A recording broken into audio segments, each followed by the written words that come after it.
Well, it's a bittersweet day. It's the last day of the season for the CCL in the 2025 year for Black Ops 6. It's, again, a bittersweet moment, but at the same time, we get to finally crown a champion after a long set of grueling months of competitive play throughout the entirety of the year. My name is Cord. With me is Cash for the final time this season, and we got Fisher and Northwood Esports going at it in a best-of-5 series. A winner of this series is guaranteed a spot in the grand final. The other will duke it out against either Oklahoma Christian or St. Clair down in the lower portion, and I don't know if I'd want to step down there, so I think the best route forward here is going to be getting to that grand final. You want that advantage, simply put, and no one really would want it any other way. I don't think anyone likes making a lower bracket run against who's left, right of these top four. And so Sure. For Northwood, you kind of talked yesterday, right? Round robin doesn't go their way. Bracket play doesn't quite matter. They're looking very, very strong going into today and trying to get that grand final appearance. And for Fisher, I mean, a series they denied a reverse sweep against Oklahoma Christian just a few moments ago. So both these teams, a lot to play for. And again, I think that grand final spot is, of course, where everyone wants to go. Not thinking of dropping the lower bracket yet, but yeah, both these teams know kind of what kind of journey that would be. I mean, hell, dude, over the weekend, Fisher has basically gone every single series that they've played to 5 games, and it has been a very action-packed. They have gone the distance, meaning that they do have the most practice out of any of these teams here in the clutch towards the end of a series. That being said, on the top side of the bracket, I actually didn't see the scoreline of which Northwood was able to take down St. Clair, a 3-0 here on this Saturday, and that is very contradictory to what we saw last night. At the end of the broadcast, where Northwood and St. Clair both went to that Game 5, where St. Clair is eventually able to best Northwood in a 3-0, and stay undefeated in a 3-0 record over the course of the round robins. Amber, the one thing that Colin and I talked about yesterday was Northwood, it felt a little uncharacteristic for their start, and I think you kind of hit on that a little bit with what you were saying there with, hey, new day, new game, and Northwood has come out with a different fire and passion that we saw yesterday. And I think there's a little bit more to play for today. The round robins, kind of decides the seating for the top side of the bracket, but in an overall generalization, today is obviously much more important than the round robins ever were, and I think Northwood was actually happy to face up against St. Clair, because I think yesterday, at least from watching the games, it felt like they matched up the best and were most comfortable against St. Clair, just with the battles that they were wanting to take on the map. And you got to think, too, these teams have so many reps against one another that, again, going into bracket play, neither team too fussy about where they would land, right? There's only so many mix and match options. But yeah, against St. Clair, they did fare the most favorably. So that was one that they felt confident coming into today for. And now, again, Fisher, you could have coin tossed either of these teams, and that's why you get to that Game 5 situation. Lots of self-inflicted wounds for Oklahoma Christian there on the tail end of things, but Fisher's still a team in their own right. We've seen them take down Oklahoma Christian, as of recently in various capacities. And for them, another day in the office as well.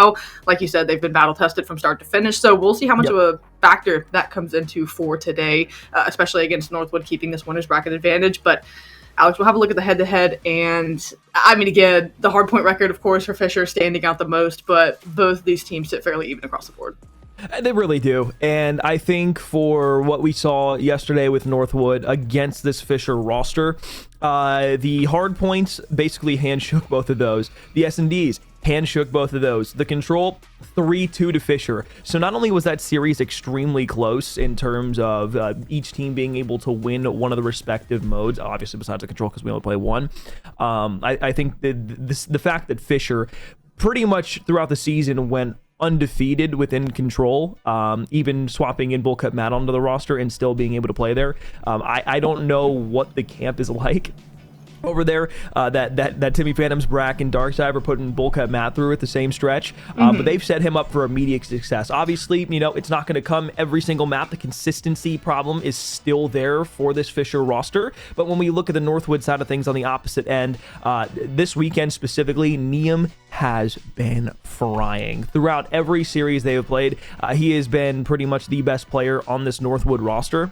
And I think you pair that up with Dak, who's been playing really well in the Search and Destroys. Mox had his moments. I think the one player I'd like to see a bit more of this weekend is Flames. I don't think he's necessarily had any sort of shortcoming, but I think he can be a little bit better.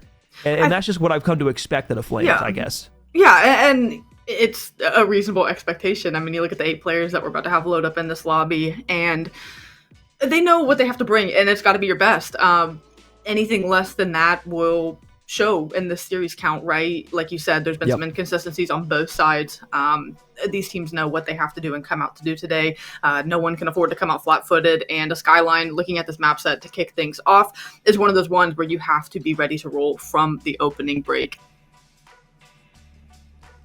Best of 5 series set up in front of us. Only one of these maps is going to be exactly the same as what we saw yesterday in the series that Northwood and Fisher played in the round robins, and that is our map 5 dealership, where Northwood were able to take that 6-4 over this Fisher roster. That was in the map 2, so obviously not the game 5 that they went to all the way on the rewind S&D, but I think each of these teams kind of learned something about each other yesterday. Yeah. The Hacienda ban on the Search and Destroy, the Vault Control ban there, that's Fisher's best map and mode combination across everything that we have in front of us. And the Rewind Hardpoint, that was a 250-143 loss for Northwood, so that was kind of just like a targeted auto veto.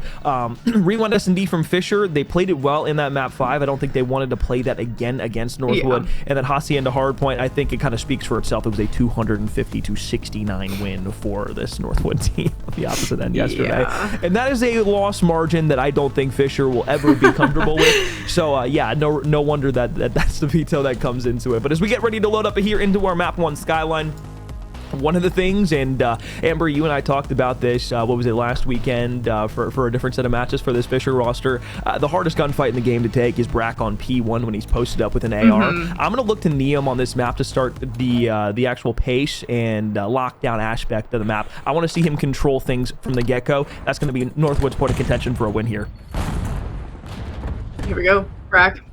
Early off and should be striking from this point. The rest of the team trying to work a couple of these kills, Cat. Now you see them float into kitchen, and pretty much the break off you would like. Garnering time, comms come through, and the kill feed rolls blue for the moment. You know, early is going to be unfortunate now as you get complete clearance through mid-map. And again, woke up Matt aware that this kitchen push needs to come through. Able to find that kill, and the map spread out of Fisher. Fantastic to start. Not much of the way of being able to kind of contest the hard point at the moment from Northwood. You're playing the north side of the map. You got full top cat control, but Brack will just lay down, wait for a few players to come through, but you will take 35 seconds of time and still counting on P1 every day of the week on Skyline. Over to P2, you're starting to push bodies up the map, and now you're pushing over by Piano. You have Phantoms at least applying pressure from the kitchen. Now you got a pinch developing.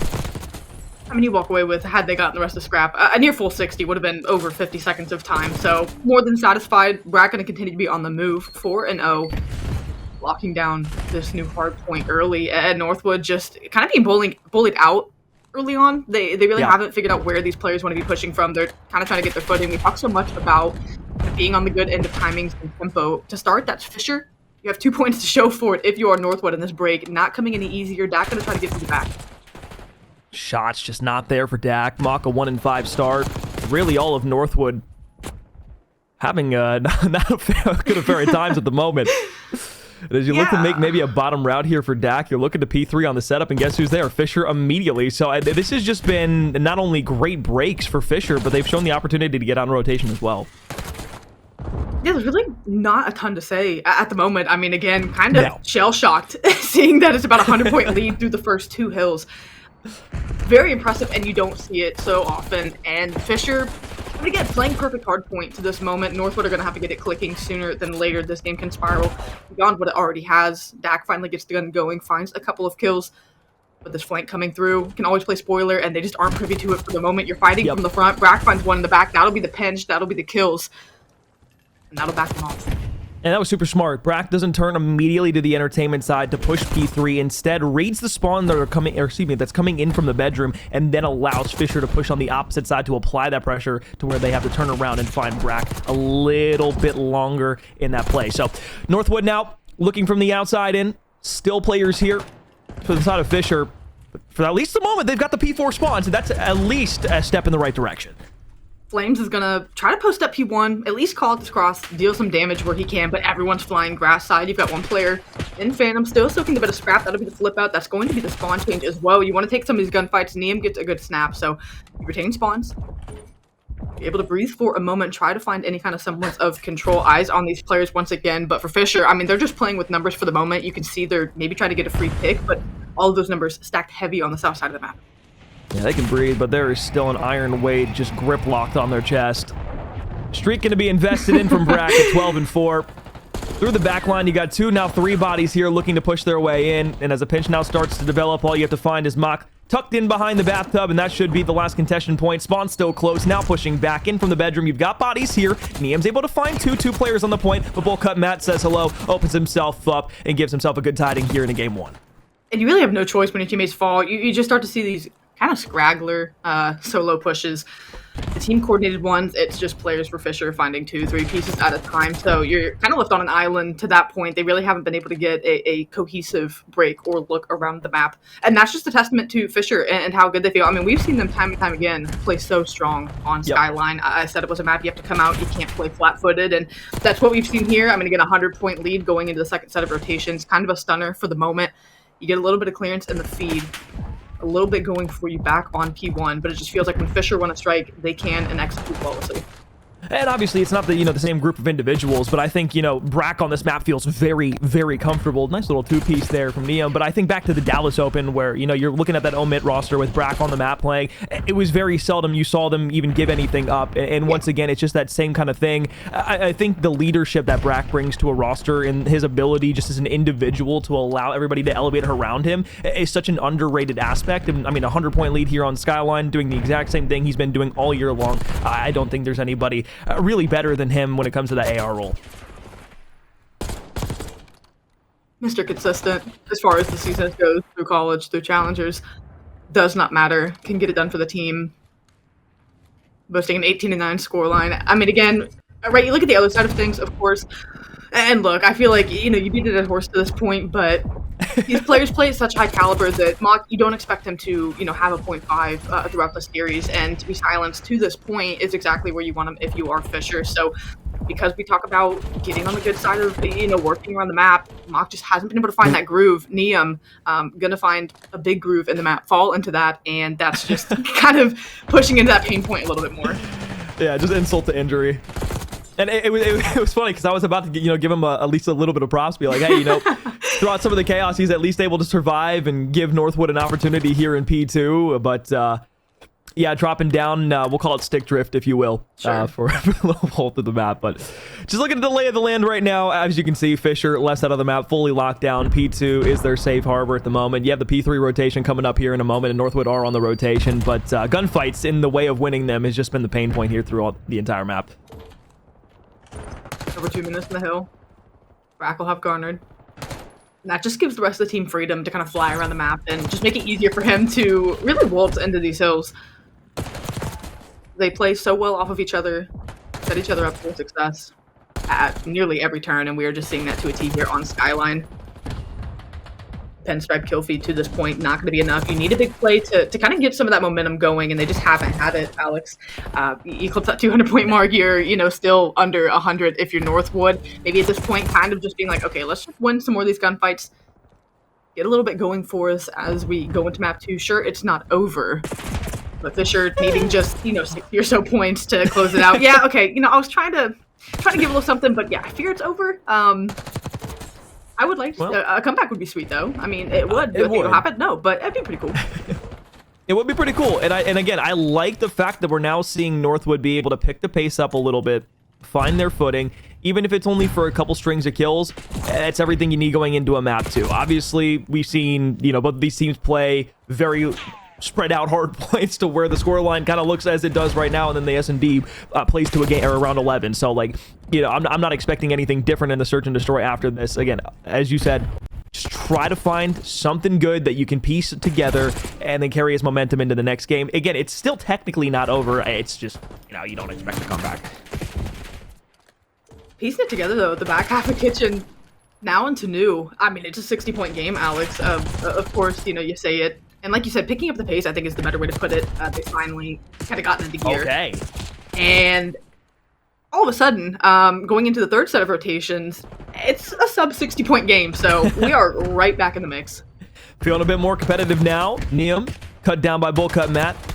As he looks to the spawn side, Flames will push through with the pistol. Now a snap up to the top. Brack, though, hard gunfight to take. He's peppered up on P1, but will be able to sit down there, at least for the time being. Phantoms up top has aerial support for the player inside of the hill. 206 and climbing now for Fisher Esports, putting more of a gap in between Northwood as they were able to eclipse a little bit of that off on the back end of P4. Just laying down still kills, still going the way of Fisher, but now Northwood looking for the break. Able to get it. A couple players flying into hill, making sure those kills get cleaned up. Dak on the rack below, but Niam's going to be there as well. So if they time it well, even if Dak gets picked, maybe a little bait and switch coming out to such good timing on this pinch. Flames playing top ed. No one able to get in. And at this point in the game, I mean, sure, you're trying to wait for some kills, but you've kind of lost that opportunity. Is now you've let Fisher extend the lead.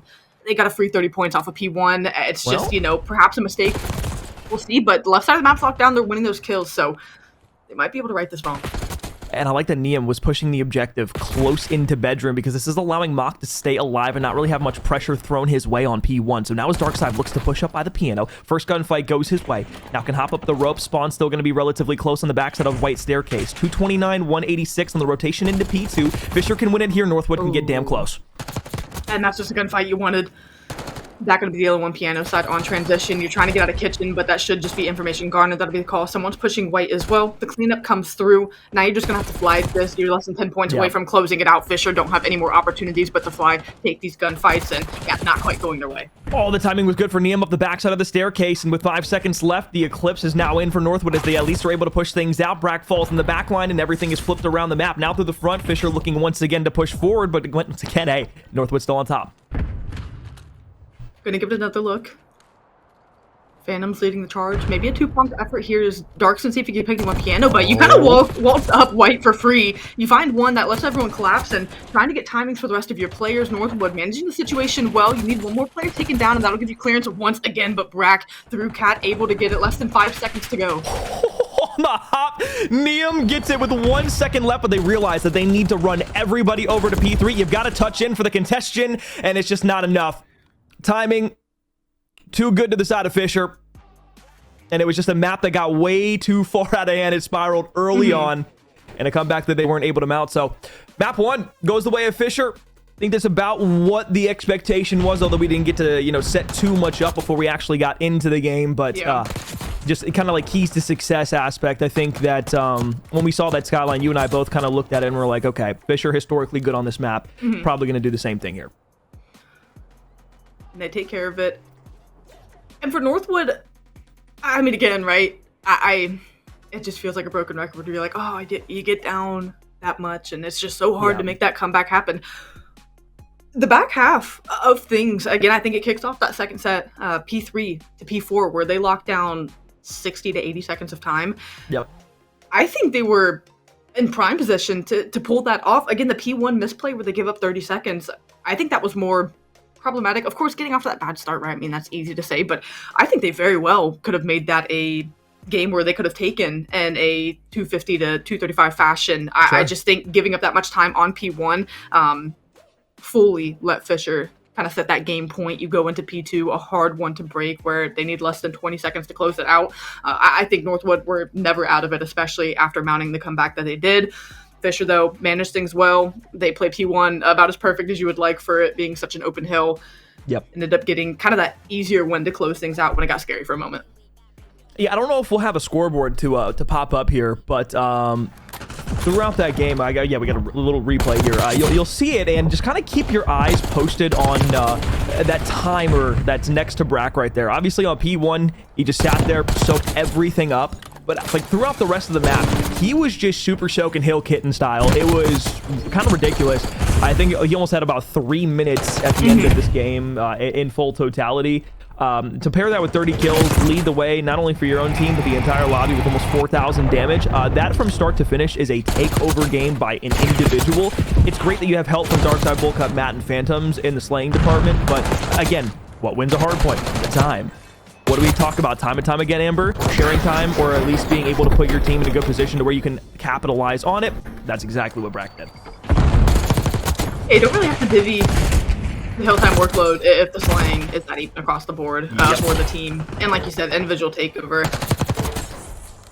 No one shocked at Brack being able to get off to the start. It was slow for a couple players. I mean, again, Mock kind of, to pull out of your vocabulary a stinker in map 1, and we'll see what that changes, what that's like going into. You said you wanted Flames to get off to a better start. He did there. I mean, as better as you could have going into the series and how map 1 was looking to kick things off.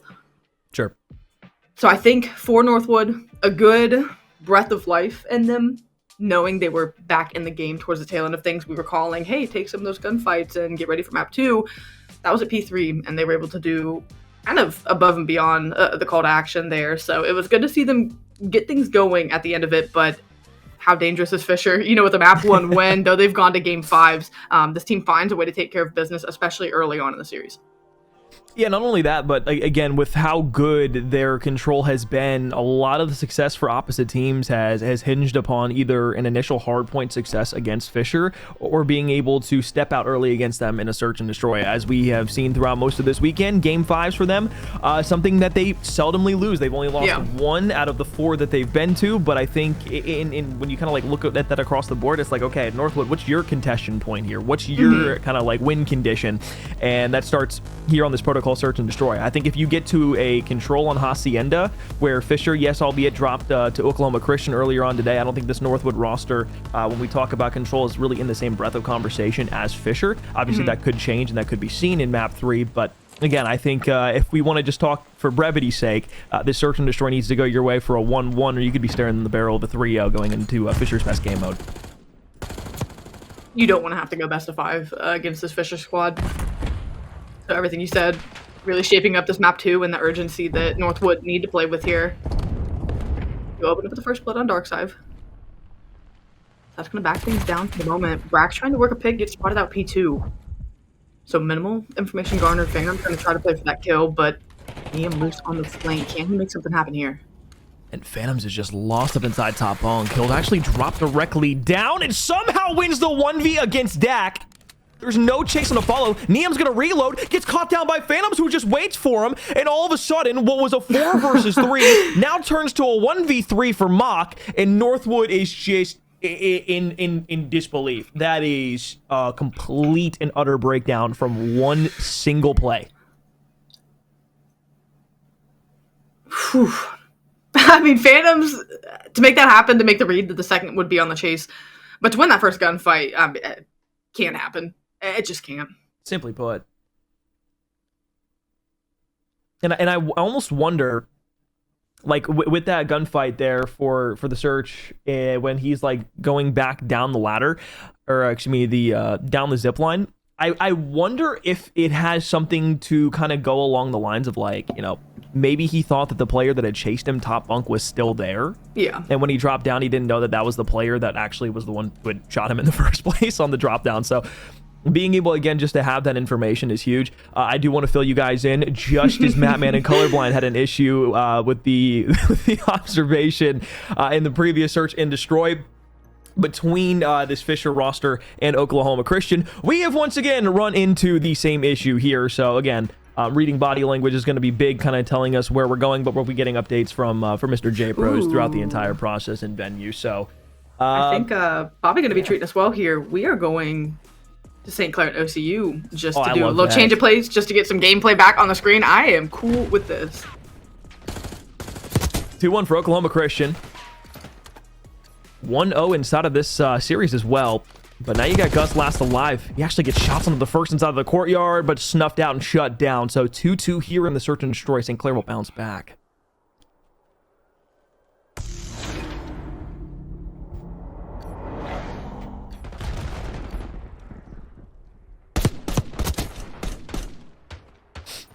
Yeah, not much to break down from that round. We jumped into it at the tail round. So kind of talking overall, though, I think this St. Clair roster yesterday looked the best. Obviously, we're 3-0 on the round robins throughout all the 3 that they played. But there were a few times where they looked very beatable. They also kind of had that clutch factor where they were also going to a lot of game 5s. And that was kind of the theme of all the round robins, was game 5s. But we'll talk about that a little bit more later on. As we can see these first bloods starting to develop here, at least information given to both sides. You can see the wrap and the rotation inside of DVD. Just playing around Jenny right now. St. Clair are waiting for a defensive player to get maybe too aggressive to find a pick. I think for Oklahoma Christian, you're also playing very wary of lethal placement around the map. You called it. Manny had a big 2-piece on the wrong side of things the last time this squad was on Rewind, just in the previous series. So To this point, we don't know kind of what that's looked like for them. Again, it's been something you've seen fairly often with them, unfortunately, but to take map 1 the way they did, to be 2-2 in this control against St. Clair, they should be feeling okay. Proto, of course, off to 7-2 isn't a bad way to go. Bomb does go down, but the quick site retake comes through. Cruz with one, Proto with the other, and now you've backed them off the site completely. C1's is just having to play against a few players who are just throwing shoulders. And the slide challenge in with the hip fire, not going to be enough. Some extra shots in from Gus to tag it along on the end will allow Oklahoma Christian to once again extend that lead to a 3-2 advantage. Kind of talking about that round in general, I think for Oklahoma Christian, I thought for a moment maybe the timing was going to be a bit wayward, especially with Manny throwing that shoulder and not getting that bomb check on the A site. But once Cruz was able to open up with that blood from Burger side, I think just the overall spread that they had to be able to collapse back on that was just too overwhelming. Yeah, once you get that kind of out of control, really one of the only only way to retake that as well is to just try to back them off the site, which is what they did. The kills behind that make it easier. But yeah, just a good patient play. St. Clair waited a bit to see if they got aggressive, and it was just disciplined out of them. I was going to say, I was waiting for that KB route to come all the way through. I didn't know if he was going to be able to find one, potentially even two. Quick trade, but Prada plays with the AR on the outer side to force a 3-3. Stand still once again, push through Elephant. Army crawling up and through the site just to not get shot out from Burger. But Seawads has a wonderful contention point. They have no idea he's playing in blue. Bomb going down. All of these arrows holding.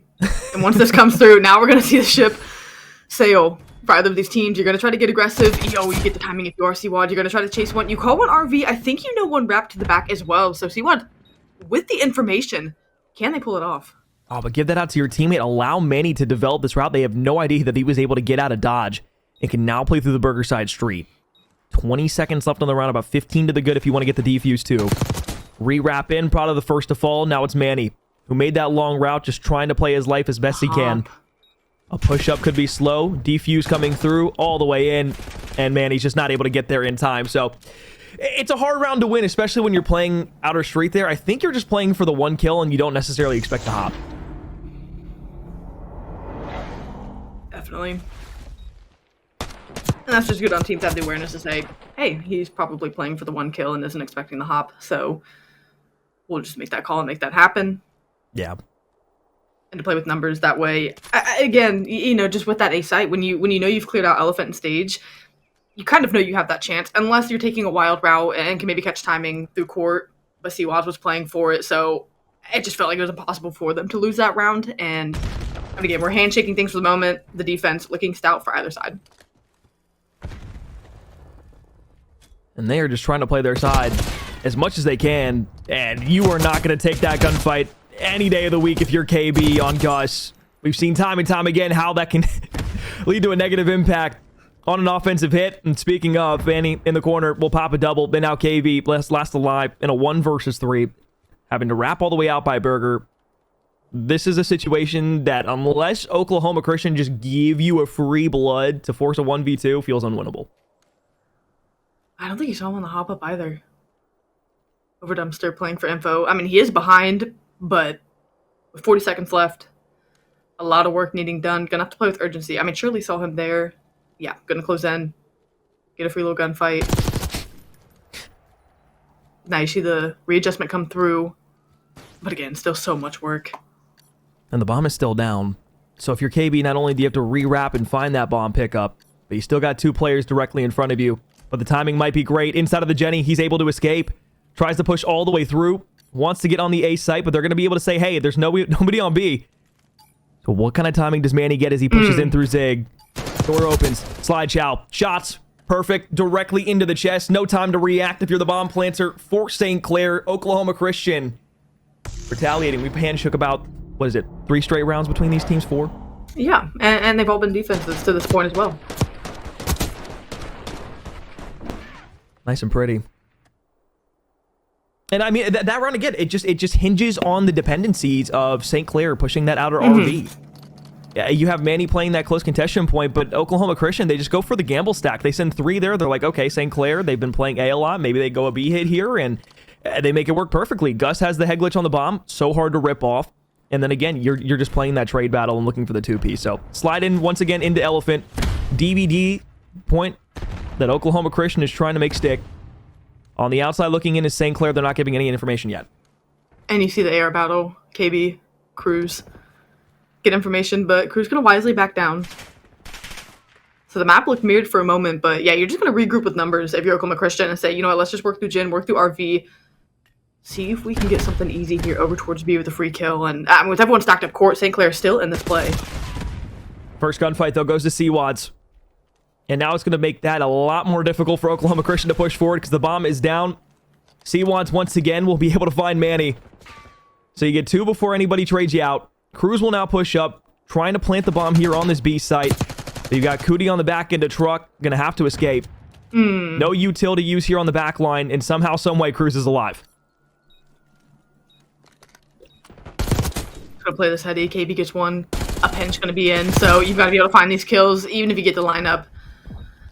KB with a quick wrap through court. Another round going St. Clair, another round back and forth. And just for an update, so we aren't going to be able to rejoin the Fisher Northwood game, but as far as we know right now, 4-1 favoring Fisher. I mean, again, J-Pros in the streets are saying Timmy Phantoms is him. That's all I'm saying. 5-1. Just got the info. 2-0 against Fisher, bad spot to be. 2-0 against anyone, bad spot to be.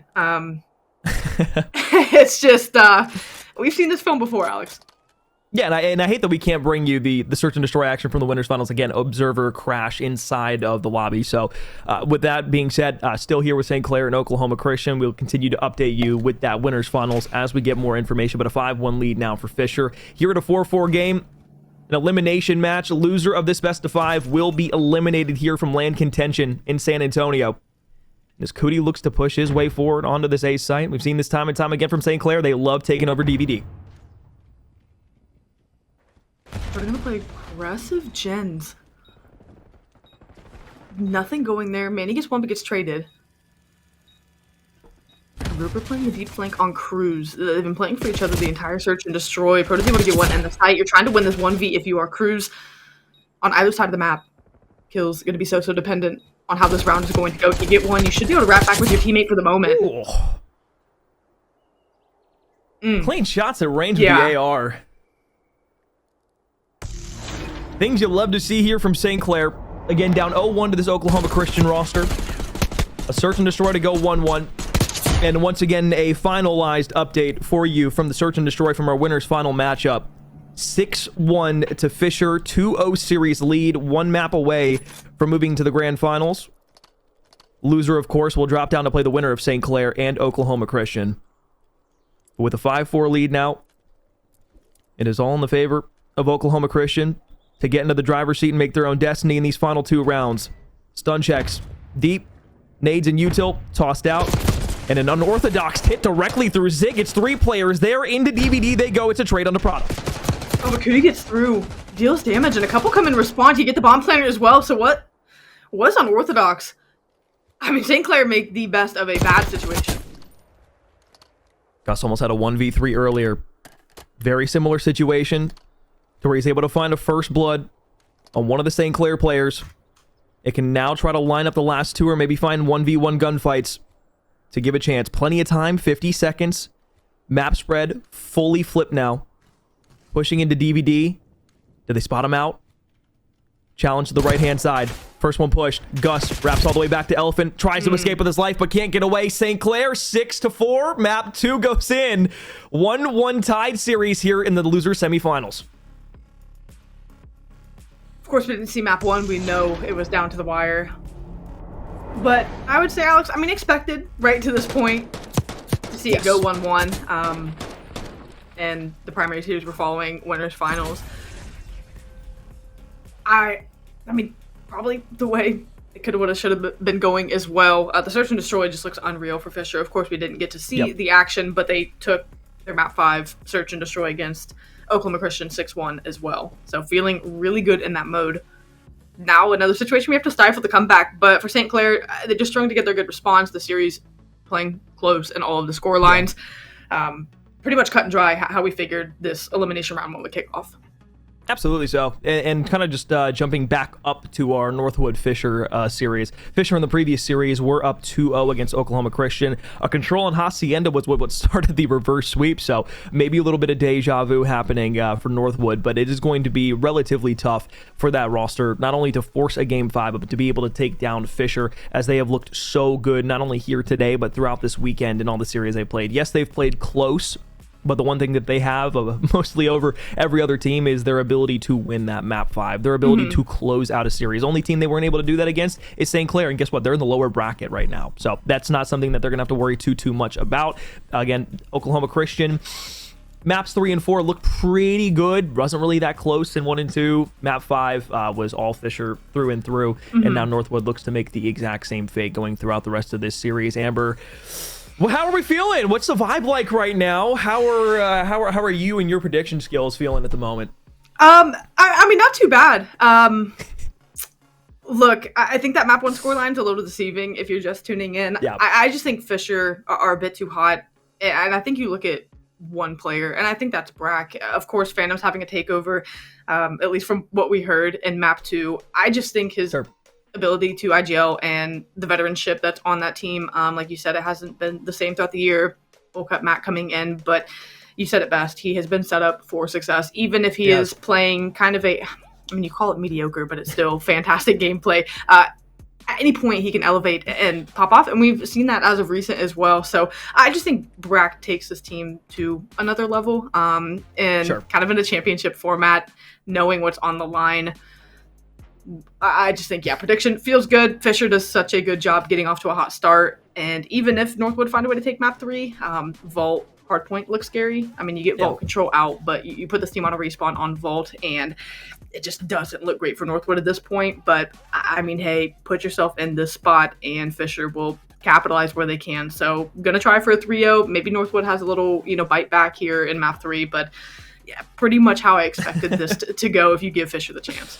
Yeah, considering how the weekend has gone through and the caliber of players that we have at this LAN for the CCL this year, I think Volcut Matt has done just fine being able to plug and play inside of that system. So, real quick, before we send things to a break, I want to remind you, to play like the best, you have to play with the best. That's right, Scuff, the exclusive controller partner of College COD, is once again at the forefront of our minds. And of course, if you want to go and rise to the top of your class, well, you can go to scuff.co/collegecod and try out that new Valor Pro. I have the one of the last iterations of the actual like PS4 Scuff controllers that you were able to get. I am going to be sad when I need to upgrade to a PS5 controller, but with GTA 6 around the corner coming out next year and not releasing on PC, that's exactly where I'm going to be. So once again, head to scuff.co/collegecod and dominate the competition with a brand new Valor Pro. Scuff, the exclusive controller partner of College COD.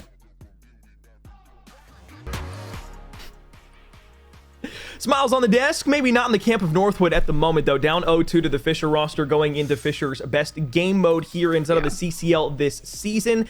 However, they did look a bit mortal earlier today against Oklahoma Christian on this map of Hacienda. This is where the question and conversation turns to, Amber, of did Fisher figure out some of those misplays that were happening, or is Northwood going to be able to once again tackle a beast and be able to extend the series one map further?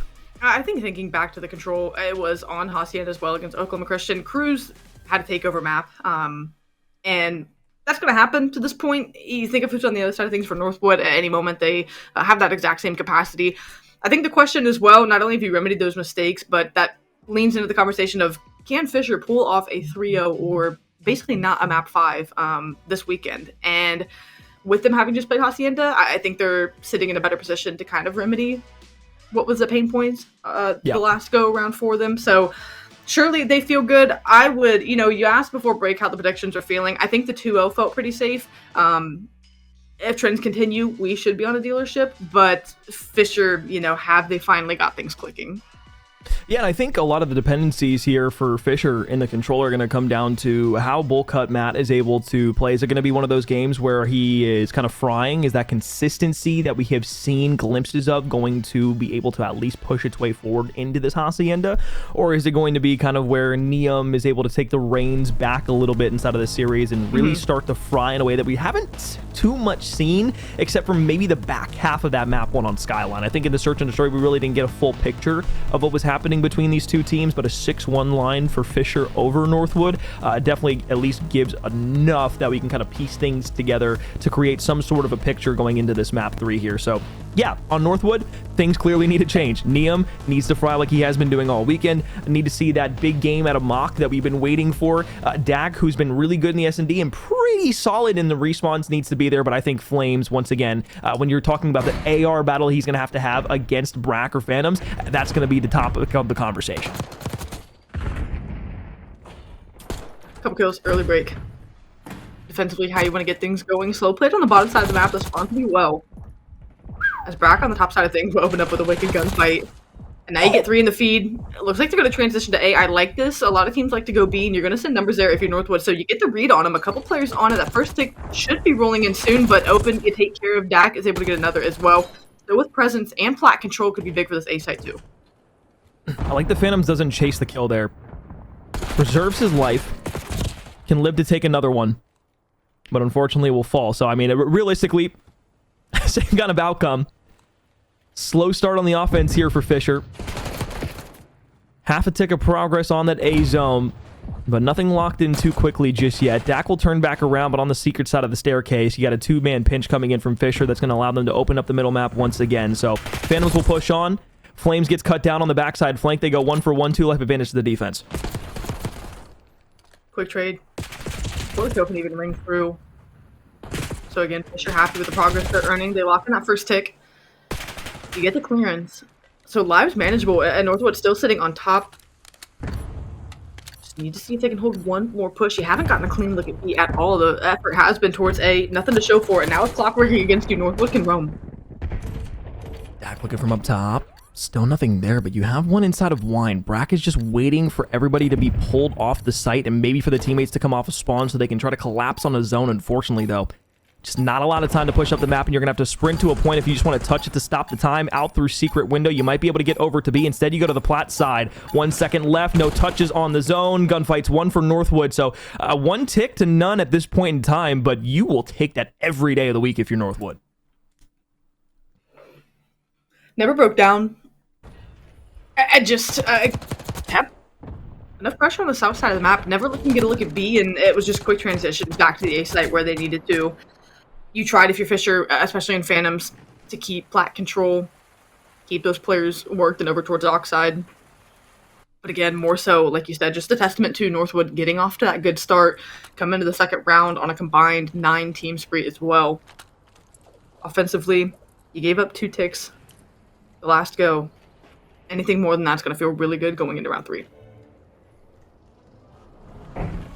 Straight up through the middle of the map. Dak on 4 straight.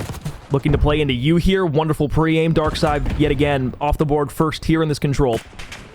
Flames will hop throughout the windows. Has an SMG in hand and now can help out the teammates as they got a double stack on the B zone. 1 in through 10. The opposite playing through the bottom side of plat. And as Brack looks to push his way forward. Tough gunfight. Won his way. And now it's a pinch. You have a little bit of progress starting on A. Maybe it turns a head or 2 of Fisher. And he didn't get that full takeover of B, so not feeling great. Wish he could have pulled that off as Fisher quickly getting spawn side, waste no time getting across the map. 3 players stacking up and going through Zebra. It's going to be on Dark Side to try to get any of these kills where you can or get info, but they all push underneath through secret. And now as they wrap back and they know someone's going to be behind there, Phantom should be able to line up 2. Get 1. Gets the second. Can he get the 3rd? No, but the cleanup comes in every lane of the map filled by Fisher players. 40 seconds, but this life discrepancy already up to 7. You're spawn trapping them well. Fisher imposing their will here.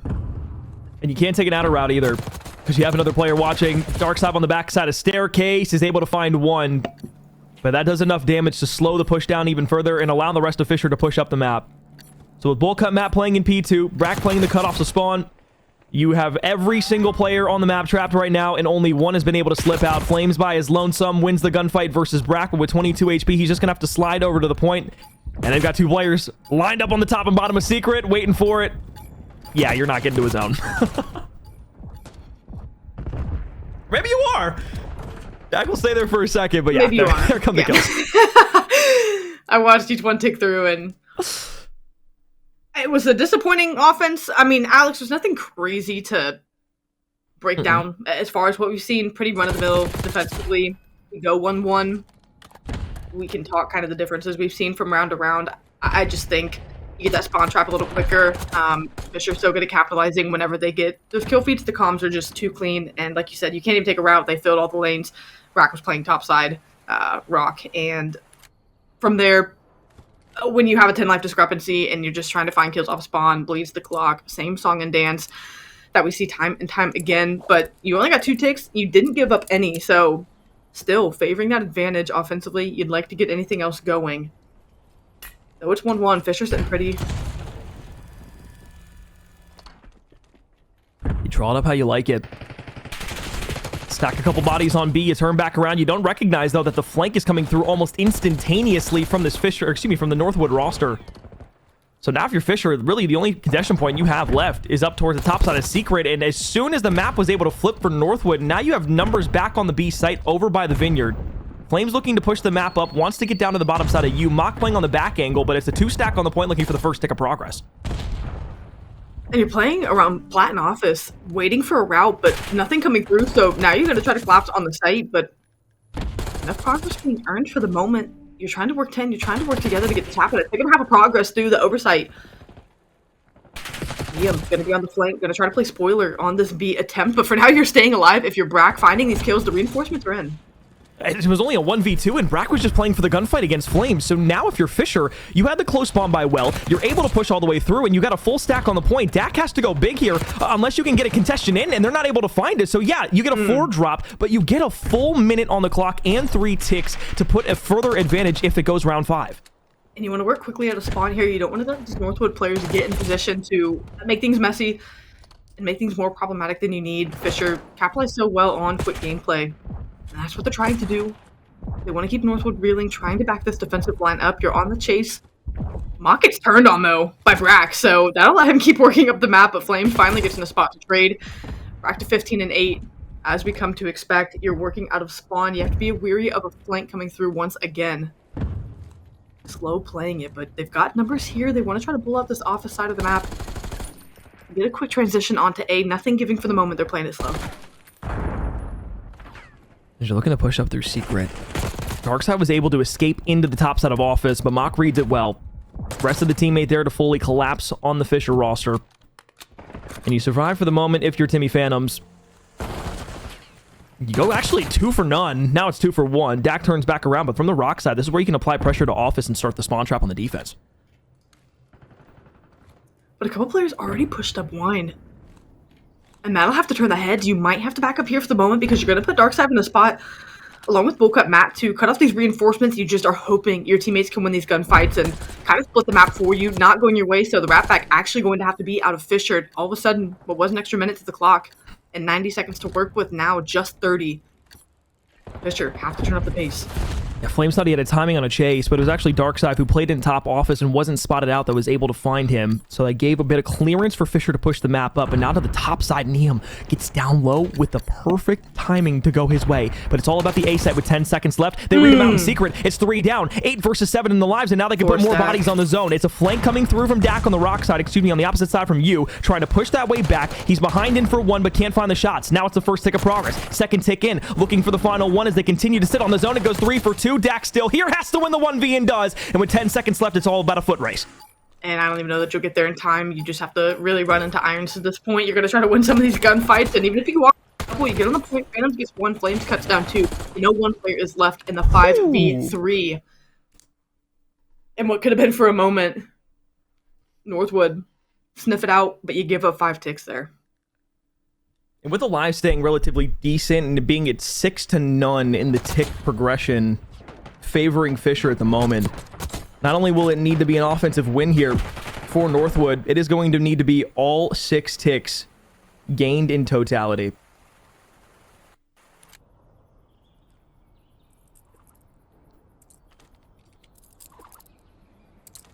Actually, no, there's not. If this does go 5, there's actually not a way that Northwood gets a defense. Yeah, so. It was 7. Look, I thought my math could have been bad too, so I was rolling with whatever. We get the official count, and yeah, back-to-back offenses for Northwood going to have to be. We saw how good Fisher looked on theirs and their break-off. Again, I just can't say enough about the respawn break-off. It is so good because all of these players seem to win their ones, and if not, they rotate to fill spots where one of their teammates falls.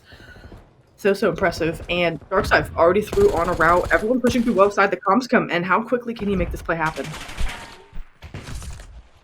Out the secret window, back into middle map. Trying to dance for one. Phantom's the first gunfight. Now it's 3 down. All of a sudden, this opens up the actual site itself on B. But you've done enough work here if you're Brack. Once again, he's just been able to make solo play after solo play to keep them off of his zone. And that has been the Achilles heel of every Northwood push. I mean, you get a 3 down, and Fisher still found a way to get back in the play and answer with 3 of their own. You can't overstate just the awareness to play your life to the point that Brack has. And what could have been potentially the B-side captured. I completely flips on its head once. Again, if you're Northwood, a hurdle you have not been able to jump here. And you start to hear that ticking clock in the background. And a sigh perhaps coming out of Northwood, knowing that they have nothing to show for it and have to make this go. Flames kicks it off at least. They're trying to get up to secret, but Flames knew he had to turn around. You get back on the zone, but there it is. Brack once again slowing it down. Darkside off spawn now has a 1v1. Wins it against Dak. You have the clock stalled out as you have a body on A. So you're looking for that first tick of progress if you can grab it, and you absolutely do. Neum will play himself. Alive with Flames. Brack from the top side gets a great timing. Now you're on B. No one around. Dak maybe trying to play with his teammate. You're going to get 2 on it. You get the progress over at B. Flames gets the nice knife up at close and personal. But you get worked off spawn. The kills end up falling. You're going to try to push through rock, push through open. And with 10 seconds left, yeah, you're just going to have to dive onto this. Fisher, though, not too privy to it yet. Still 3 bodies on the rock side. You can play the trade battle. If you win it out, you might be able to get some more progress on A. Just has to slide down, extend that time. Not enough, though, as Northwood will fall yet on another offense. It's been defense every single round through the first 4 we've played here on Hacienda. Once again, if Northwood loses this control, they will drop to the lower bracket, play the winner of Oklahoma Christian and St. Clair. Fisher will move on to the grand finals here in in Austin. There's so many places in Texas. San Antonio this time. That's what it is. We've been everywhere the last couple months, so get that. Thank God you are the host of this duo. So I'm just gonna sit back and watch you name off 5 cities.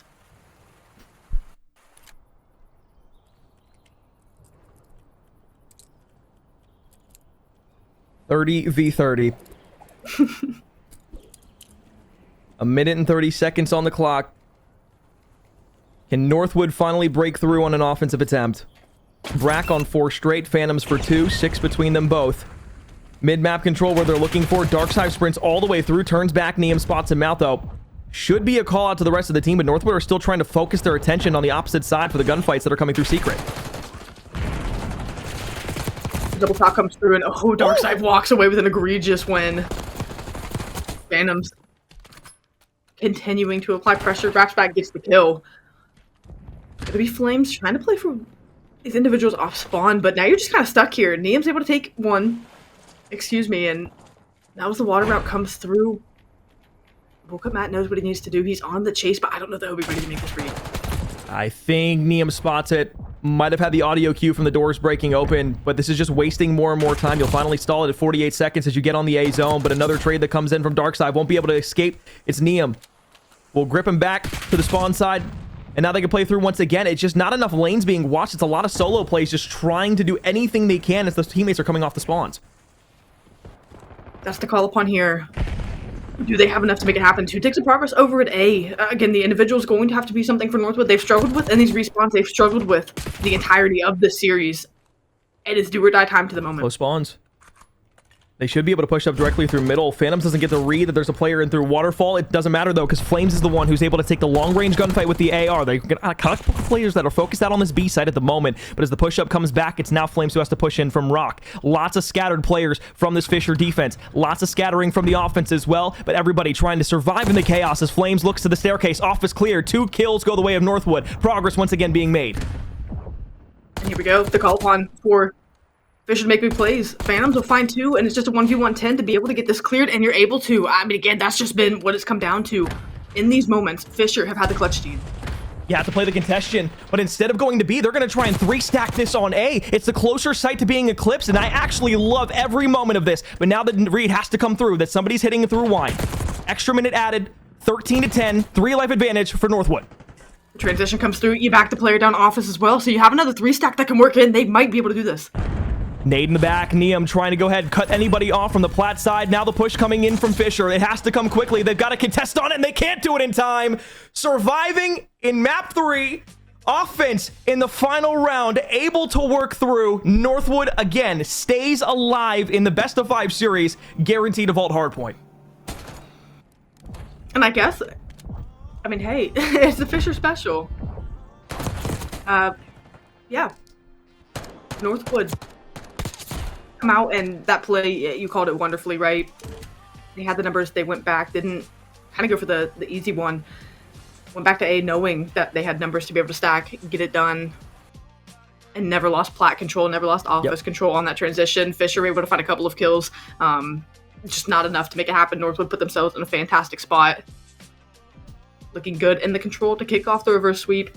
I said if we get to a map 4 vault hardpoint, Fisher have a chance to not go to a map 5. We'll see here as Northwood feel like they've come alive.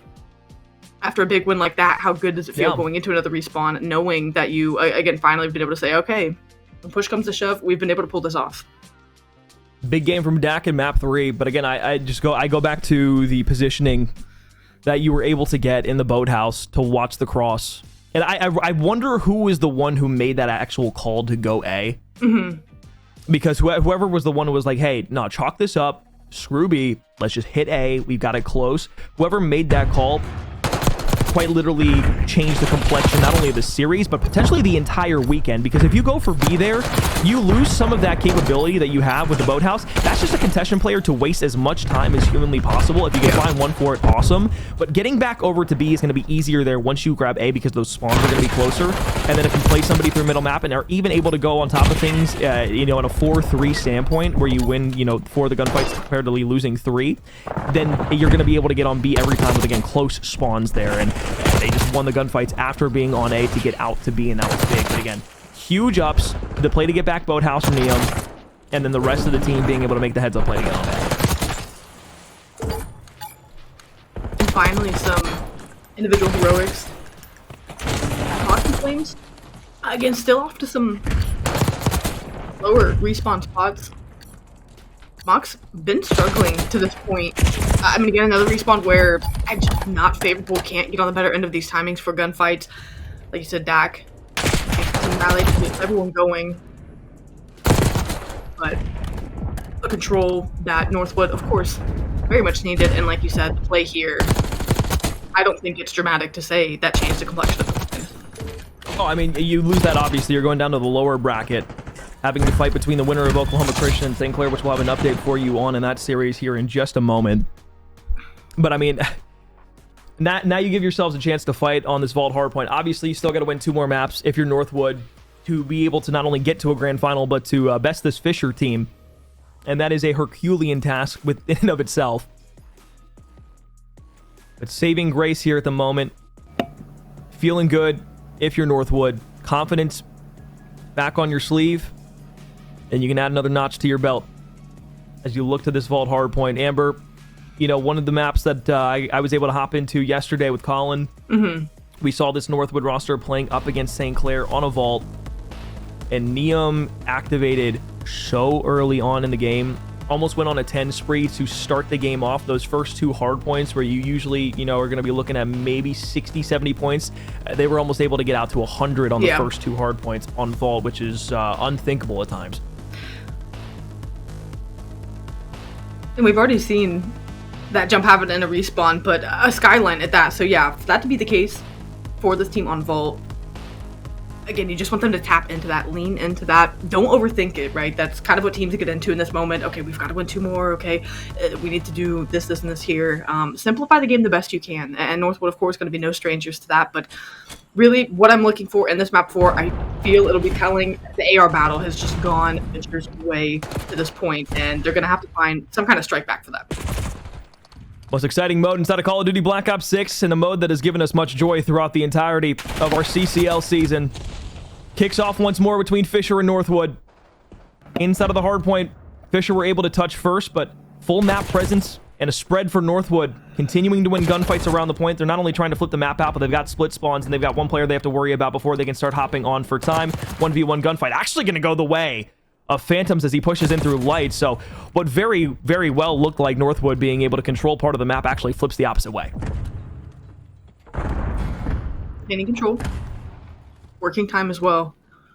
Back with cat control. Gonna get aggressive, but gonna opt to push. Maybe cool, maybe Hookah side not gonna get timing, gonna get picked there. So cat control, giving up. Player flanking through lights. A great pinch developed out of Northwood. Now they're gonna try to push this out, but you on front gold of your dark side.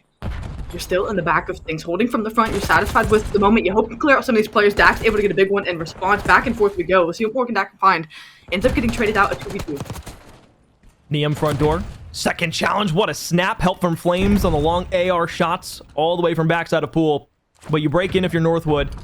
And now it's the gold spawns here from Fisher. Trying to wrap back over by P3. Brack puts himself in a great position to pick off one from an unsuspecting Dak. Now you have Mock pushing past Palms, trying to help out the front of the hill. Close spawns in from Northwood as they fully break this P2, but you can see what Fisher are trying to do. They just want to flip out the map, make sure they have the P4 spawn side for P3 and 4. I do like that play call. And with them still contesting in the back, that time sat gray for about 10 or so seconds, which on a vault, that can mean a lot once you get down to the wire of things. So they decided, hey, we're just not going to sell this out from the back. We'll just make the heads-up play, rotate, try to hold this left side of the map. You can let Phantom get in a spot at you to do just that. You feel pretty good about being able to hold this left side while the rest of the team playing around vault. Try to get P3 time here and there. Shots from Neum. Helped out with Mock. Letting time sit gray for as long as they can manage. Neum is in between a rock and a hard place right now because he has players over on the arch side while also having to push in towards the hill. He just has to lay down and wait, and unfortunately, Brack comes through with a good timing. Dark side through middle map. It's a Flames double that at least slows things down for Fisher on their assault towards P3, but for the time being, again, Northwood just scrapping everything that they can. They know it's going to be a hard break on P4. And you're waiting for that green light call just to say, all right, we really want to push through. And again, just trusting your ARs for Fisher. It just lets full cut Matt say, okay, I'm going to take some routes. I'm going to try to make some pinches. You're fine. Again, I feel like the pressure even to this point in the year, right? You're like, okay, we can just let P3 roll the way we want. There's more pressure to hold those spawns than there is to P3 time. And Northwood has a 30-point lead to this point. But with this money hill coming up, Fisher feel confident in their ability to respond quickly. Two directly outside of art, one working through middle map. Phantom's caught down on a bad timing top art, so now all of a sudden things starting to turn around. Mock gets good shots on a wall bang into Bullcut Matt, and he's forced to tuck tail run all the way up the staircase. What a break from Northwood. Happens in a blink of an eye. And now tides have turned just a bit. Flames will get some good reads and information on Darkside who's looking for the push. You have to look to the right side, but that's really all you have to take care of. Neum up to 6 in a row. He's starting to get activated now, make it 7. Playing with a chip on his shoulder on this map. Flip out comes instantly. The time goes your way. You get about 20 or so seconds. Throw Fisher around on the break, but Northwood on the outside looking in, and they've been able to collapse, get back into the hill, continue to earn time. Fisher stunned here where they wanted to lock down, answer with a good amount of time for themselves. Really can't cross that 50-yard line to this point. They know they can't give up and push back for scrap. They're just going to try to lock things down anew. Well played timing from Northwood early on in the game here. As you look back to the top side of Cat, hard gunfight to win if you're Mock. Phantom, same thing can be said on the opposite end. Both will back off and play from a different angle, try to re-challenge it from a more advantageous spot. Brack on the flank on 3 in a row, trying to look for another inside of you. Fortunately enough, Flames gets the good timing on the turnaround, but still time being gained for Fisher inside of middle map. Top Cat controlled to Timmy Phantoms. And just can't catch the timing on the slide across. Full cut map. What can you do to slow down this challenge? Dax able to get 1. Dax able to get 2. And suddenly Northwood have clearance on the site. Fisher have been rotating well. But Northwood breaking even better to this point. So eclipse 100 points. And you can see on the route, trying to anchor these hard spawns. Dak gonna get through. Does he get timing? You're okay with a cheeky back 10 on P1. Right side corner. Snap is there. Reslide not able to connect. But you will get a spawn in the back from Mock.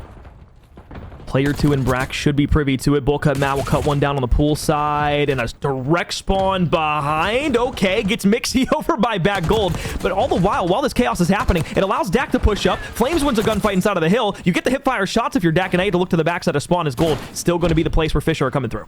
You're hoping Phantoms can get to a spot quickly where he can ring shots over the top. You're spawning in the back, but really you're just waiting for this play to develop, and Niam tries to play spoiler for the moment. Phantom's able to hold irons forward. You're fine with Pinstripe kill feed, one player left in time, but Outer Palms ends up getting the last laugh, so Northwood still feeling comfortable here. Have them pinned in the back also, and this could be a good transition for them over to P3. They just can't give up the spring. And while this is happening, very, very quickly, I want to remind you that you can go over to the Bravo stream on YouTube for the College COD channel and find out that second match. Oklahoma Christian, St. Clair, 2-1 up is Oklahoma Christian, almost able potentially to close out the St. Clair roster on a red card hardpoint. I won't spoil anything for you. Go check that out. Maybe have it up on a side stream while this is happening. 50-point game here, though, as we're focusing our efforts back to P3. This time, it's a bit different of a look. Fisher on the opposite side. Northwood have the good sponsor P4. Northwood doing a better job at getting, I mean, it's really to this point 35-40 seconds, just inching that lead forward. Fisher haven't been able to string together any kind of response for a significant time, especially starting with P4. They need to get something to stick here. A couple players pushing through mid-map. You already have a player watching for it, and from the back, fine holding it here. They start to march this line forward. Bulka Matt will think better of his options. Wants to play through middle map with the safe harbor of Darkside already there, instead of directly pushing into the Lion's Den that Mock has set up on top art. Looking around, surveying in front of him. The timing is good enough for Darkside actually to push all the way through. Does Mock get a read on this player coming up the backside staircase? I would actually be willing to say no, and he doesn't. So now the spawns might be able to flip. You've got 4 players from Fisher looking to push forward. Exact same situation Northwood forced on him earlier. Guess what? Fisher gives them a taste of their own medicine this time. But on the outside, you're taking these gunfights and winning them. It was Flames on transition, flying out of hole, able to get to one of the player pushing through front door, so you're able to stifle this play for the moment, and Fisher feeling like that was an opportunity there to get in, get yourself going, find themselves in the exact same situation they did. Directly through the front, Flame shots on the mat, somehow survives and actually allows the bait to come out for Brack to pick off a power position. So once again, directly through the front, Fisher will push, and Fisher will finally get the break. Couple more kills for good measure. And now that'll let Fisher surge forward. Going to be playing from mid-map. They know they need to play a little more aggressive. They've cut the deficit to 30 points, but you can see, right, just itching. Phantom's forward to get at control. Going to try to give his teammates a lane to work towards mid, but North will do a good job managing. Bull cut Matt maybe trying to find a timing here, but waiting for his teammates. Slide challenge in, good for 1. This will give Cat control firmly to Fisher at the moment. Brack will push through. 2 players down below inside of the point. Spread out on either side, and Lights in inside of you. You player dead. 2 through Lights now. Push directly in. First fun gunfights go the way of Northwood. And now it's a 1v3 for Timmy. Phantoms in the middle of the map as he's waiting for the rest of his teammates in the Regalia to start making their way through into you. The wreck push up. Somehow into the mouth of the beast. They're able to find at least one for it. Mock will jump down. Trade in from Brack. Flame's still here looking forward, but time going the way of Northwood. You've been able to throw bodies at this consistently for either side of things, but Northwood gonna get a couple kills, gonna get things taken care of for the moment. Locking down time, you have to be able to keep cat control, but for a moment if you're Fisher. Trying to right that situation, Darkside turn around, not able to get it. They know the importance of this rotation. They're fine letting time go a little their way for scrap, but they know the urgency that they have to get to the back. Oh, Dak's able to find 2 for it. And that was what he was trying to set up through Top Cat. He found 1 for it. Then he was able to escape to the pool side, but the spawns have flipped out. 3 players here running directly into the barrel once more. Dak another set of kills that go beautifully his way. 7 straight. Streaks potentially being earned. Northwood eclipses that 200-point mark and now trying to close out this map 4. And he might have made the play to make that happen for them. Fisher scrambling. Lost with that big piece coming in out of Dak. And now they just have to try to fly forward. They have to get to this hill. You cannot let this go. So that just lets players get out, get in position. Dak once again able to just pepper these players from the front. Another clean kill feed.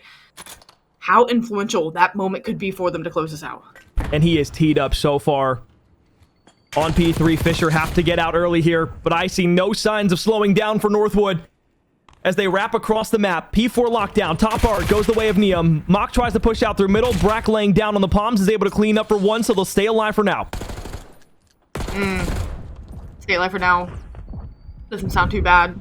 But you look up at the scoreboard and it's only 5 seconds needed, so Fisher with no more room for error. And once again, Flames trying to catch timing to mid. Oh, dark side. You would have loved to walk away with a kill, but a good turnaround and communication given to the Fisher side. Hill will sit vacated. Mock laying down over by pillars in through middle map. A flank starting to develop, and Dak wins it. Can he go big once more? Second kill goes his way. Open and given. Bull cut map through middle map shut down by flames. It's all 4 dead, and that might just be the map, and it will be. Northwood, after being down 0-2 to this Fisher roster, come back at the very end of the control to win the only offense. Then take a dashing map 4 victory here on the Vault Hardpoint. Dealership Search and Destroy, where they were able to best Fisher in the previous series they played yesterday in the round robins, is where we will have our final destination to decide who will move on to the grand final. And you can't write it up any better than this. You said at the top of things, this is the only similar part of the series. Map 5, Dealership Search and Destroy. It all comes down to this, to keep that winner bracket advantage, to get to grand finals. 34 and 24, 28 non-traded out of DAC. Bullcut Matt, again, just predicted in the sense of, hey, look, he cannot play slow. He has to play confident. He has to, kind of rise up to the occasion. And it was slow out of him. And we talked at the start of the show. All 4 players on either side of things know they have to come to play, know that you will get punished if you aren't stepping up to the plate. I think the first map showed that out of Mock. The first couple that we saw off to that start, the rest of the players starting in that map 3, able to get things going. And now for Fisher, you've kind of downshifted, find yourself in a lower gear. And it all comes down to the search and destroy, where we've seen hero plays after hero plays for both sides. I'm hoping we see some magic here on map 5. Well, speaking of magic, in our opposite series, the losers semifinals, after going undefeated 3-0 yesterday in the round robin play, besting every single other team here on LAN, St. Clair has bowed out early in a 1-3 loss to Oklahoma Christian that they just ended on a red card hard point. That I did not expect. In the slightest. Amber, you and I were in a series, and we were talking about how St. Clair might just be the best team in CCL, and yesterday that proved the point even further for the round robins. But, one of the points of contention we had was, like, round robins are cool. They're going to tell us a lot about what we can expect from the weekend, but with how many Game 5s were played between all these teams yesterday, all it takes is a couple of mistakes, and you not playing at your peak Call of Duty level to get knocked out of the tournament early. The first team eliminated was the best team that we'd seen all weekend thus far. Poetry in motion. And now we get to see a Game 5 between these two teams. And we've done a couple of these championship weekends, right, on LAN, where, look, from top to bottom, pro, challengers, collegiate, who wants to play the best COD on a given day, on a given weekend? And today we're seeing just that. Oklahoma Christian want to find themselves in another grand finals, want to walk away with one for the year. And as they await their date, Fisher and Northwood going Game 5. And it's been a wild start to the day. I think we have some more craziness coming in, though, just a few matches left. I don't think we're done here as far as any kind of spoiler plays, but I think kind of that perfect point that you had made was mistakes are oh so magnified to this point. And as, this bracket goes on, it starts at the tail end for playoffs, even just try to qualify for LAN, and then you get to LAN, and sure, like you said, round robins, they matter, but really bracket plays what you're looking at to see who's ready to go. You can't say enough about these teams are always going to capitalize whenever you have a blunder, whenever you have a slow series, whenever you miscue on a rotation. And I think that's, we didn't get to see all of that St. Clair series, but that's kind of what you can call to. And Oklahoma Christian is a team almost better than anyone, right, who will make you pay tenfold for something like that. So, St. Clair bow out, and I think Oklahoma Christian are going to be feeling very good about that series and now feeling good going into what could be a long stretch of a couple more for them. Technical number 1 seeded team here in the bracket play has bowed out early. Northwood, Fisher, a spot for the grand finals coming up as we have a map 5 on Dealership around the corner. When we come back from a break, we will see who will move on and who will fall to play Oklahoma Christian in the losers finals.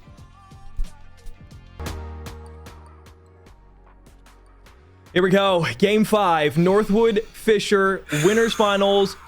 Ticket to the grand final. One of these teams will move on, the other will drop down, play Oklahoma Christian, a team that is looking to steamroll through that lower bracket, already taking down the favored St. Clair Saints on the bottom side of that bracket in a 3-1 victory. Here going to a Dealership Search and Destroy, Amber. we have had a series that has looked pretty well off from start to finish. Map 1, you had said it best earlier, maybe not the stat line that you would choose to look at for the 250 to 211, just in terms of how well Fisher played that map, and it was just kind of like a late comeback from Northwood that never really developed. And that second map of the Search and Destroy, I think, tells a actually more complete story than anything else, that scoreline. But Control, Hardpoint, last two maps, what did you see? What did you like? I saw grit. I saw a Northwood team that, really wants to push back and, again, not go down and face Oklahoma Christian. But I think the map 5, or excuse me, the round 5 map 3 push, I just really liked out of them. When things got mixy, they had to win an offense. They still had level-headed play calls. And we just think back to the last one where, again, a lot of teams in that situation, I think, go to the B site when they have the numbers they did. But the call quickly was to stack A. And I think as far as kicking off this reverse sweep goes, that was everything for them. They come out swinging in a dominant map 4 fashion. And now it all comes down to this. But I really liked how cohesive they played the back half of the series. Dealership, it'll go by quickly. These rounds will fly past us, and the first blood already goes the way of Fisher as Darkside opens up with a kill on Mock. Destination, not chosen just yet. Full spread of the map here on offense, playing passive. Not a lot of trophy systems to set up with. I like the play call from Fisher early on. Northwood playing very reactive at the moment. There's Brack. Works up the call. Let's clear this B site. Let's get over. But the double rack back. Now it's Northwood. They're going to clear this once again. It's been quiet. You have the man advantage, but info going to be given. Northwood going to try to get back together. And the play, all three players group up. Dax able to find one. You're going to back off it completely again. All the way to the spawn side. Fisher will do exactly the same, and now it's going to be a wrap onto A. It's read perfectly by Northwood. Do you get the timing here for it? Door closed. They actually get him trapped directly behind the car. But instead of him falling early, it goes back to a 2 versus 2, hit through the middle of the map, and now trying to spread the map out to where they can reflank what Northwood was trying to set up. And they aren't ready for it at all. Even the double push, you might be able to get one, but you've got to put this bomb down. They're in prime position to spoil this. Dak pushing, feed, saw, hip fire shots, good, but it's a retrade now with the bomb down, and somehow the round goes the way of Fisher. You think the hip fire slide chow was good enough for the first. Instead, it's Darkside with the ace and the kill in a 1v2. Kahunes swinging. They are in the back pocket. A flow state type of play. Ace in the round, mind you. I feel like we say it a lot. Teams versus Fisher. You can't let that happen. We called upon big plays to maybe close out this series. Darkside off to a great start. Nice. DM, though, beautiful nade over the top. Gonna see that a whole hell of a lot here on Dealership. Plenty of cars turned into nuclear bombs for each of these players that are going to be standing next to them. Trophy starting to come online slowly but surely here. Stuns into the back end as Northwood look to push forward. Door will open, information given. Backed off now as Northwood as Mock falls. And a great pick out of Brack. Just backing up, playing with Phantoms, the ARs, working off one another. You're just going to let bowl cut map play around that garage door. No decision being made. You still have plenty of time, 3v3. Fisher, though, leading with the advantage this round. You've slowed down Northwood completely. And right now, with how Northwood are just kind of tucked in this corner over by A, not much of a route to be made from anybody or information to be given. I mean, there could be something developing completely behind them, and instead of Dak being able to finish his food, he tries to snap to the second. Now it's all down to Neum, who's able to slide across to the first. It's a full wrap through the opposite side. Do you try to play this over to B? And it looks like that's what Neum's going to do. Brack's trying to get back over there as quickly as possible. You have 10 seconds if Brack can get here. I mean, this should be the round. Can he get there in time, though? He checks for A instead. So it'll be across the map. It was a 50-50 crapshoot. And the better of the timing goes to Neum here. 35 seconds left in the round. A crucial 1v1 in these opening moments of the search and destroy. And as Brack looks to push his way forward, it's all going to come to a spearhead here in a moment. Neum, shoulders, information given. Loud-ass music plays on the right-hand side of him, but as he turns back over, Brack is there for it once again. Amber, you and I call it all the time. Who do you want in a 1v1? You want baby Brack. He makes it happen. I feel like he just doesn't get frazzled at all. I mean, the composure out of him at any given point, especially in the clutch. You know you're never safe as long as he's alive. And I just like there was just no hesitation to push that out. You thought Niam could have escaped, maybe tried to run away. He instantly made the read to say, all right, I'm going to figure out if he's completely out of here or go try to get this kill. Niam just not ready for it. Fisher strike quickly with 2 rounds. And in fantastic fashion. Both were 1v2. Nades galore. Players weakened up already. 5 HP from Dak, and unfortunately the dive challenge is not good as he goes directly into the line of sight of Dark Side. Trade opportunity now as Niam is trapped in the corner. 1 versus 3. Flames last alive on a full rotation. Peppering shots don't feel good enough. You need to rip one of these players off a heady, and that's just not something Team Candles is going to let happen. Many times, if at all. I'm just trying to... maybe you can read my mind and say what I'm trying to say a little better. That Fisher camp in a game 5 so far. It's unreal. It's unreal. It truly is. And from what we've seen in every series that they played against so far, bar again that one series they played against St. Clair, it has been lights out, knowing exactly what they want to commit to, active and reactive everywhere on the map. They're not afraid to start moving around and pushing that line a little bit forward where other teams get a bit precautious. So now you look to this offensive hit from Northwood. Nothing on the A site given from defense on Fisher. Bull Cut Matt playing through middle map. He's just going to lay in wait here if anybody goes for a rotation. The only contention you really have for Northwood right now is maybe Niam if he's able to find one on a rotation. And that's just not a spot you want to be in. You don't want to rely on him maybe to get the round kicked off for you. RC will get invested. Garage door gets opened. So that's going to be the green light. Off to the races we go. What can he find? Northwood take care of that. Flames gets the first blood. You know this push is leaning A, but I like Phantom still playing for the wrap back. Gonna back off and get back with the team. And Niams and Phantom got at least a little bit of information on each other. It's a lineup for Brack. Almost finds 3 of them. So if you're Flames, you have to back all the way off. You are weakened up. The bomb is dropped in the worst spot possible, and now Phantoms can just play super deep with his teammate in Bull Cut Matt, and you have to push once again directly into the line that they're holding. Oh, and you're trying to play for the kills here. I don't hate the play, but I love to read the play out of Fisher in response. You try to go for the kills, but like you said, it is irons you are running into. And Fisher Esports are not losing these gunfights. It's been 2 pieces the entire way. Bullcup Matt will get his shine. It is 4-0 in map 5. They took the map 2 in a 6-1 fashion.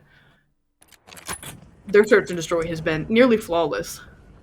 And that's a 2v4. You like, and under no circumstance should you allow Brack to be able to even be put in a situation to where he can find 2. You picture that with the first 2 rounds, clutch situations, a 1v2, then a 1v1 that doesn't go your way. That's 3 rounds, realistically speaking, that could have, or maybe should have gone your way, and you now face an 0-4 deficit. At least if you're Mock, you find another first blood, but realistically speaking, finding those hasn't provided much success.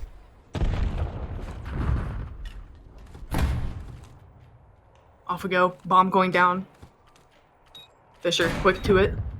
And now what's the restructure look like on this post plan? Again, we'll put Matt backing all the way up. Brack gets one in response. Niam going to try to get through on a timing through vet and is able to get a couple for the work he did.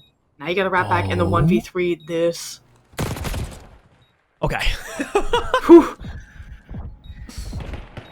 One of those, maybe you get the timing. yeah. One of those surely not moments. And it wasn't, so Northwood, they finally get one on the board. They do. And hopefully that helps out a little bit, too, of just being able to kind of get that just congealing factor back for Northwood. I think some of the rounds that we have been seeing were just either slight communications or maybe one player just trying to push something before everybody else is either ready or just maybe wanting to make that solo play to get a bit aggressive. We've seen that a couple times from Northwood in their search and destroys, and it's been a pain point, specifically when we go back to that protocol we were talking about earlier. It just a few moments where it's just like, I don't know if I love that. Yeah. But at least in that round, you are able to capitalize off the first blood. You play trades effectively with multiple bodies stacked in advantageous positions. And as this bomb looks to work its way over to B, Matt is all the way pushed in. They're not going to get a read on it. Dark side. Great double slide out and 1v for Flames. That goes his way. Not again, Brack! Okay, whew. Hold my breath on that. Try to be the 50-50. 1v2. Phantoms doing his best impression to make the read as well. Down, but never out to put them on series point. Phantoms, can you pull off magic? Full wrap around. Every angle watched for. Nothing left unturned by Northwood. But they're the ones who are going to have to dictate the pace of this round. Timmy, quite okay just playing over by that A site. And if they commit to this, they're going to walk directly over. He hears the door open, but instead, they throw a little audio cue and they bait it back over to B. And Phantoms won't be ready for it. He's trying to move. He just has to respect it. He's kind of stuck here. Gonna opt for the retake in the 1v2.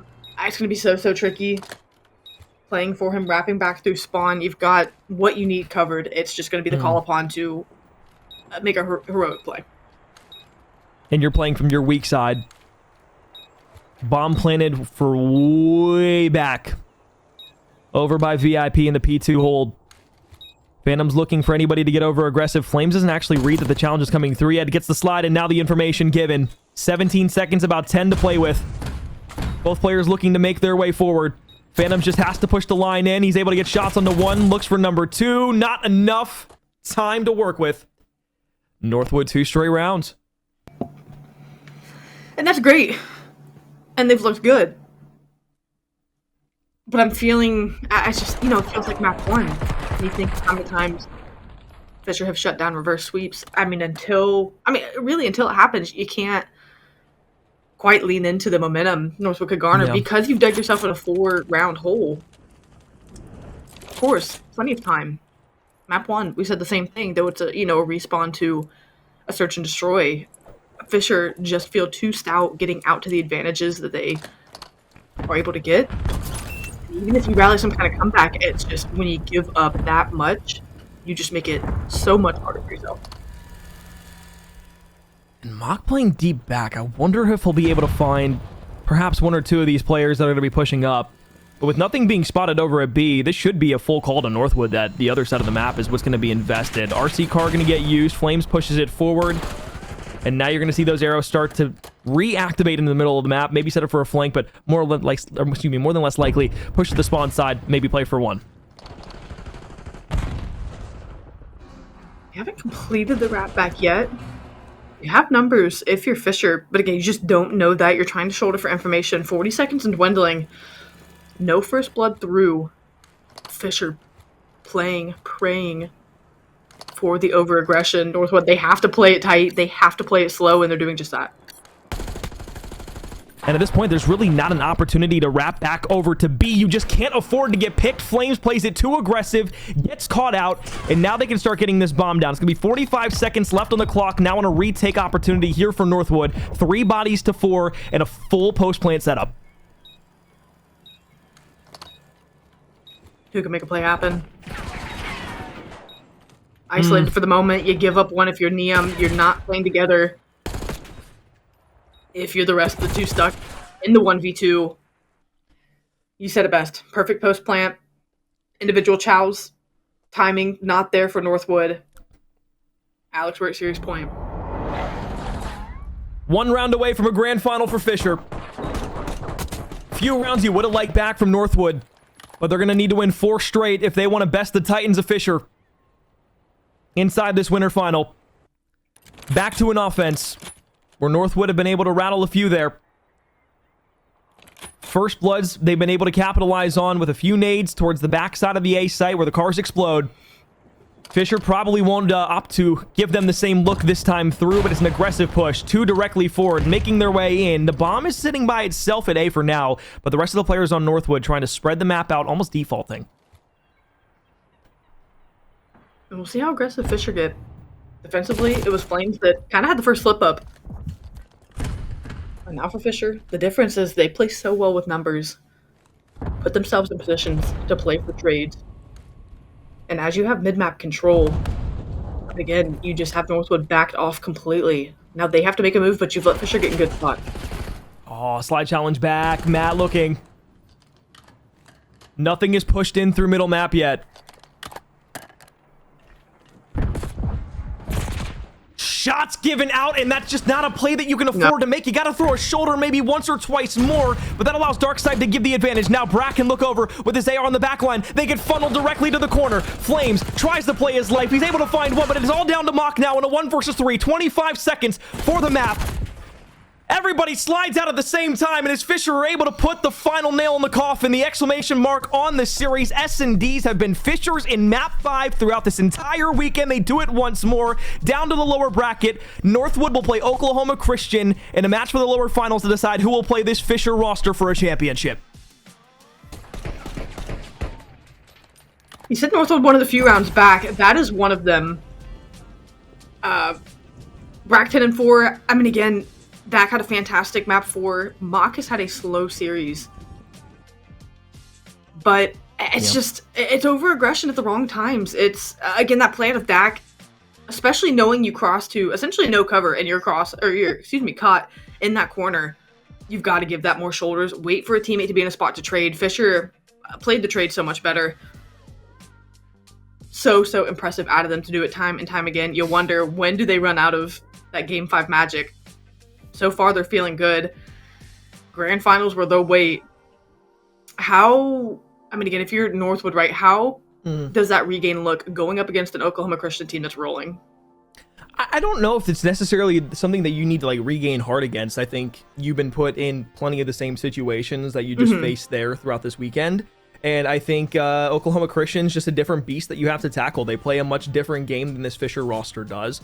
Fisher are very well coordinated, and the reason why they're able to not only dominate in the search and destroys like they do, but win controls consistently, obviously, you know, it's been a little bit weird playing that Hacienda, but the reason they've been able to do that so well is the fact that they just are smart with the positions they're putting themselves in. As we, you know, kind of talk to Northwood, like, why are we over-aggressing on that angle? Why are we doing that? Never does the conversational topic turn to, why did Fisher just throw that body out? There's never been a moment where I've watched Fisher this year, even throughout last weekend, where we watched them play in collegiate stuff, throughout the entire season of the CCL. There was never moments watching this Fisher team going, that was just an ugly round of S&D. I don't like that. That was icky. No, it was always like, wow, this is a really good spot Fisher put themselves in. Or, I mean, he didn't even need to take that gunfight. Like, just the way Brack plays super deep there, waiting for anybody to push through, forcing that 2v4 to turn to a 2v2. It's just like, oh, man. It's so nice and refreshing to see good search and destroy that this doesn't come from, we're going to hit this angle really quickly and win rounds off of it. Yeah, they just are a smart team. I think you said it very well. They don't find themselves in spots that come down to chance. Even in clutches, right, where you're like, oh, crazy they pulled off. They know what they want to do in those spots, and sure, they've been in them time and time again, but you never call to them for having misplays in a search and destroy. If a team takes a round off of them, it was a team, the opposition making an adjustment and, you know, trying to execute better on their end. Fisher are so consistent in what they want to do, even if it's different looks in a round. Their execution is to a T, and I think that's behind great play calling out of their players, and trust in one another, simply put. But yeah, you don't see Fisher making mistakes. You have to capitalize and come, you know, back swinging with an answer if you're the opposition. But Fisher don't give you much room in a series, even if you find yourself where you take 2 maps against them. The map 5s are unreal out of them. The search and destroy this weekend, unreal out of them. But I think that clutch gene they have, even when they, I mean, again, they're giving up these reverse sweeps. And again, it's not necessarily a giving up point. It's Northwood having players step up. But where you play slow, Fisher doesn't have a player that you know, does that often. Sure, it was Bullcut Matt and map 4, but again, they're never, you know, nervous or out of a play, even if they end up finding themselves where they have to clutch up. I think the only search and destroy that they were losing in map 5 again was the one against St. Clair. Yes, it was an 0-6, and that was an ugly loss, but that also came on the back end of Volca Matt having an 0-6 performance. Yeah. And, as much as you'd like to point to that as being like a pain point for this Fisher roster, he has not played anywhere near what most people would have thought for a substitute coming in towards the latter half of the season, filling in for Dylan Rex was going to, play like. He has played at the top level and even bested some of the players on any of the given teams that they played throughout this weekend, and continuing to do so even against the Northwood roster that made it to the winners finals. So now they get into a spot where they're in the grand finals. They've played all throughout the weekend, getting as many reps on as many maps as they possibly can. And now that map pool is super deep going into that best of 7 series that they'll play against. And it all comes down to Oklahoma Christian and Northwood in the lower finals. So Amber, final thoughts, maybe some closing statements for yourself for this season, as this is going to be the last one for us? Yeah, it's been a fantastic year for collegiate play. I'm glad we got the series that we did, going into things to close it out. I think we expected it out of these teams. Fisher put themselves in a spot where they had a chance to close things out. Is that something they'll have to, kind of rectify going into grand finals? We'll see. But of the 3 teams we have left, again, I wouldn't want the season to be at any other point, and I'm just excited to see kind of what this action unfolds the rest of the day. Absolutely. Well, it's been a pleasure, Amber, working with you throughout the entire season. Obviously, we'll be doing stuff elsewhere, but for the most part, I love the CCL and everything about it. So being that this is the final one for us for the year, bittersweet feeling as always, but still tons of collegiate action here for the rest of the day. We've got a best of 5 series in the lower finals. Then we have a grand finals best of 7. Who will Fisher play up against? We'll find out next. Oklahoma Christian going up against Northwood. Stay here. Keep it locked.